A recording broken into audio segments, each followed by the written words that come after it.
Hi everyone, welcome back to the Diabetic Diet Show. Today we're going to cook up a fabulous tasting ground beef meal.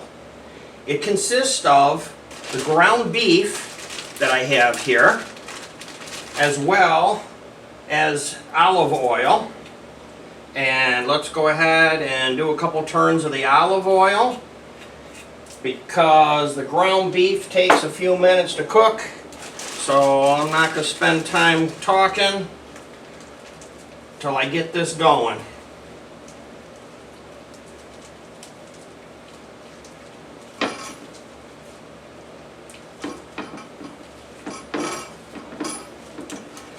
Now, I like to work it in like it's dough. I like to loosen it up, flatten it out, just like this. I use whatever I need to, whether it's a spatula or a Ziploc bag or plastic gloves. Just like this. Work it all in. Okay? A little bit left in the package. Let's just get that squeezed out of there.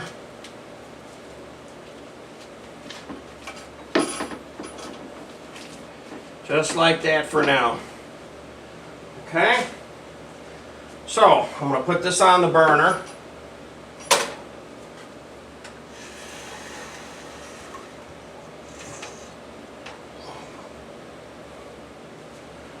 Just like this. Where you can see it. I'm going to turn it on to medium. Always cook medium. I'm going to go wash my hands, be right back.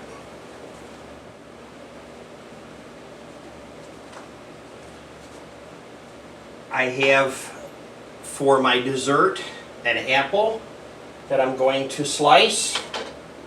I think and I believe that has been one of my secrets to losing weight. Now, here's another tip for you. This is some ground beef left over from lunch.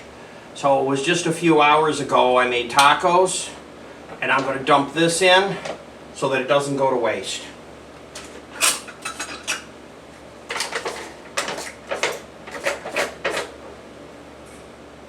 I guess it's kind of like making things where you have the culture and one season's another, but it was just ground beef with onions and garlic and some salt and pepper, so very good.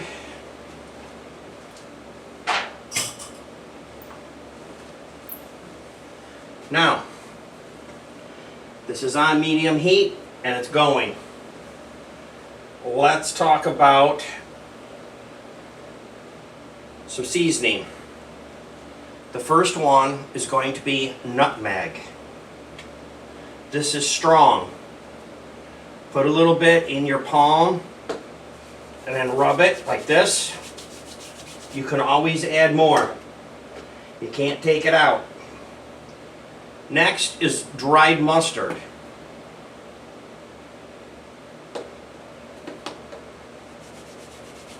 Of course, if you ever dump it in your hand and it's too much, go dump it in the wastebasket and start over. I know spices are expensive, but that's worth it.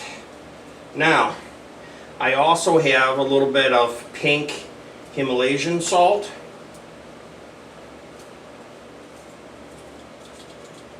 You use what some people would say quite a bit of this. I know what this measurement is because I do it every day of the week. If you would like to know the measurements and the ingredients and the timing and things like that, I have all that on my website over at blogspot.com. So just go to jamestdds.blogspot.com, and there you'll see the YouTube video of this and the final picture of the meal cooked, as well as some additional things. And of course on YouTube, please click the subscribe button so you see all the videos. I have a lot of them that are recorded and I haven't edited them yet. So I'll be dropping a whole bunch of of new ones. I'll have another 35 videos here shortly. Also, don't forget to click the bell so that when I do drop a new video, you see it. So here we go with the salt. I want to make sure that I do not get this in one spot. Salt is hard to move around, so you want to sprinkle it high. It's not really for looks. Now, the next thing I'm going to throw in here is some fresh basil. I have rinsed the basil. Smells good.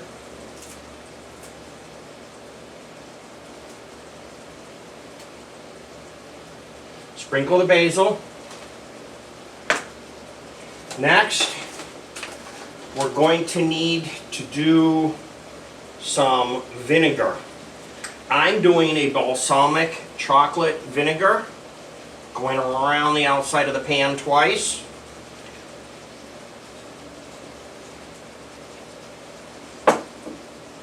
Then I'm going to go back around again with some oil. Once real fast.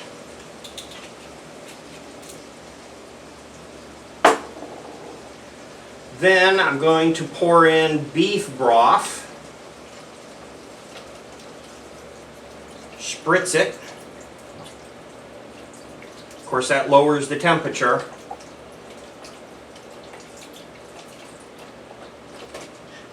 I can tell you what the measurement of that is because I just used a cup and a half out of there for another recipe, and I know how much is in there, so I'll post that for you. Next, Worcestershire sauce.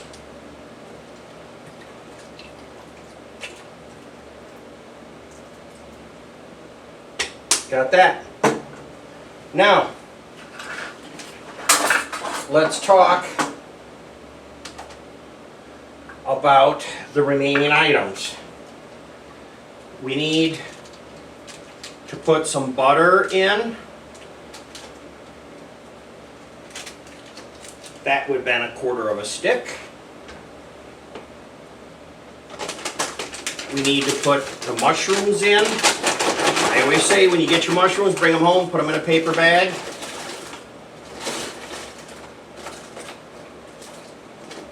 Don't wash your mushrooms. They're clean enough when they come. If you get the bigger ones, you have to dry them off, but it is what it is. Okay, now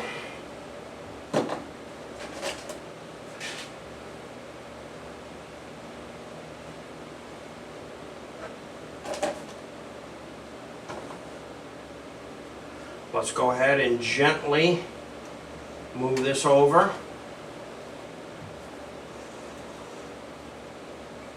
Probably should wear my hot gloves when I do that, right? These are UGG gloves. I don't get any money for telling you that I like these. I have the orange, I don't know what they're made out of. I was going to say vinyl. Whatever material they're made out of, I'm not real fond of them. I dropped something the other day and I haven't used them since. Okay, here we go. Check this. I'm just going to turn it up just a little bit more than medium. I'm going to go right between medium and high just to get it going because hamburger needs some heat. While that's going, let's talk onions and garlic.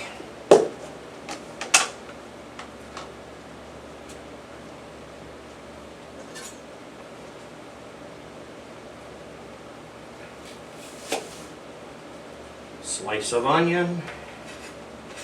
This is going to be so good. I'm going to be driving my neighbors nuts. They're smelling me cooking all the time.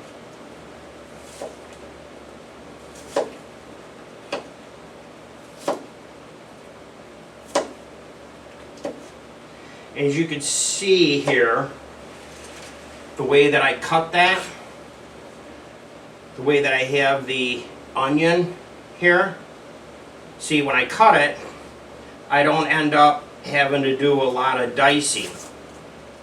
Now, unfortunately, that piece fell out on me, but even so, when I go to cut it up,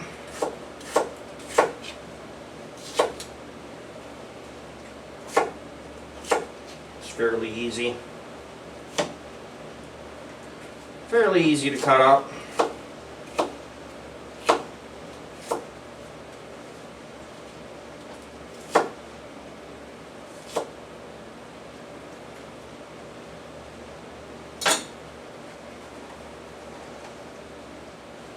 Okay, I'm going to put the onions in, and I'm putting them on top of the mushrooms. I want them to float a little bit. I don't want to mix them just yet. I want to get that hamburger boiling in that sauce. Garlic. I'm going to take 3 cloves of garlic.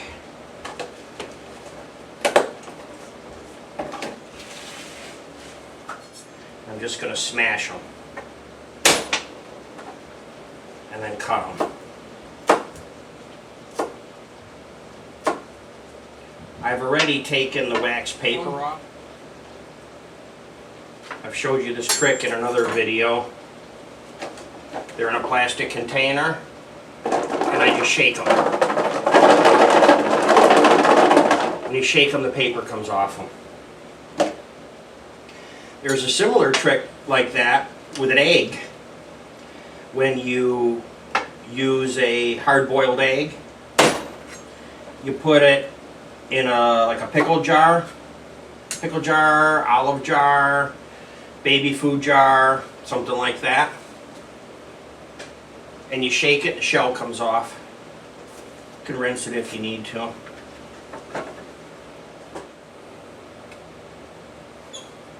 I find it breaks apart my hamburger. And you'll notice I'm cooking slow and low. You notice I don't have fire shooting out of this thing. I want to saute the onions and the mushrooms and the garlic and all that, and I want to slow cook the hamburger. I don't want to burn the hamburger and have the rest of it not be cooked. I want it all to finish cooking at the same time.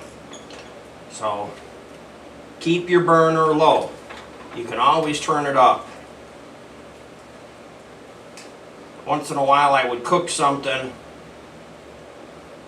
and it wouldn't be cooked all the way, like a piece of chicken.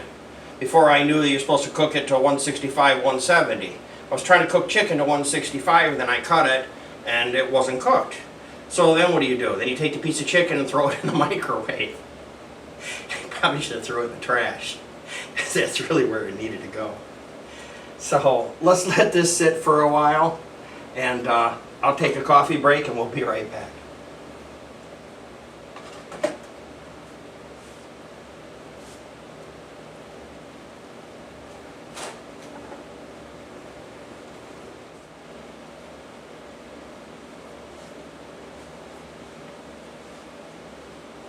The hamburger or ground beef, mushrooms, garlic, onions, and all that are all cooked.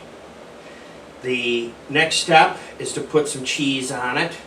I grated some fresh Parmesan cheese while I was cooking.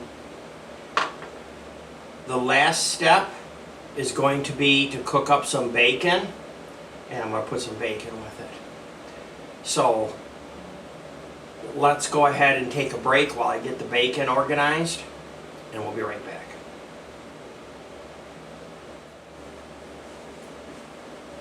The last step for this meal is to make the bacon, and I'm going to use the NuWave oven because it's the fastest.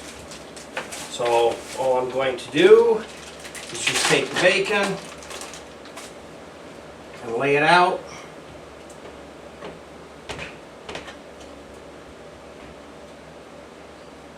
And then I'm going to throw it in the NuWave oven.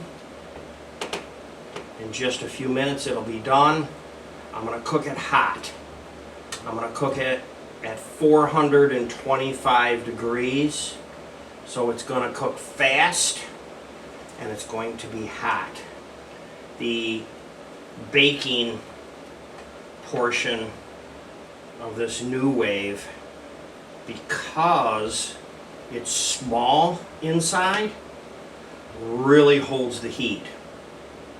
There's a difference between 425 in a conventional oven and 425 in the NuWave. Even if I cooked it at 400, it still cooks really well. Let's throw this in the oven. Lots of times I wear gloves when I do this, but I didn't this time.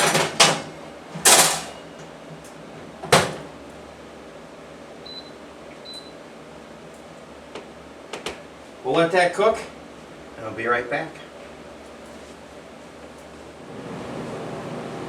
I've been turning the pieces of bacon around over and over again inside the oven so that it gets crispy all around.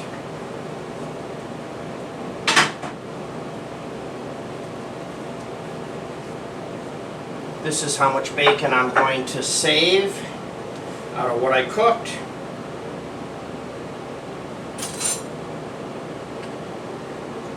And I'm going to just scoop this up. It's hot. I'm going to put it in the bottom. Then I'm going to take the meal, put it in a serving bowl.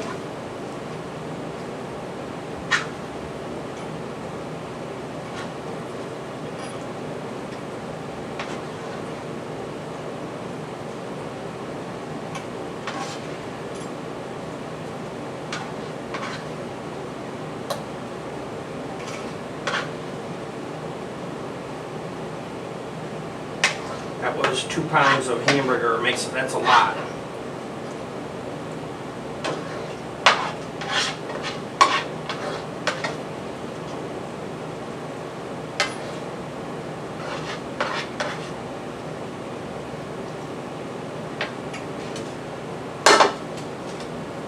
There you go.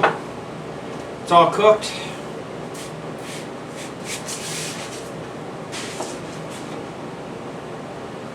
The only thing left to do is eat it. Thanks for stopping by and joining me. Look forward to seeing you next time. Goodbye for now.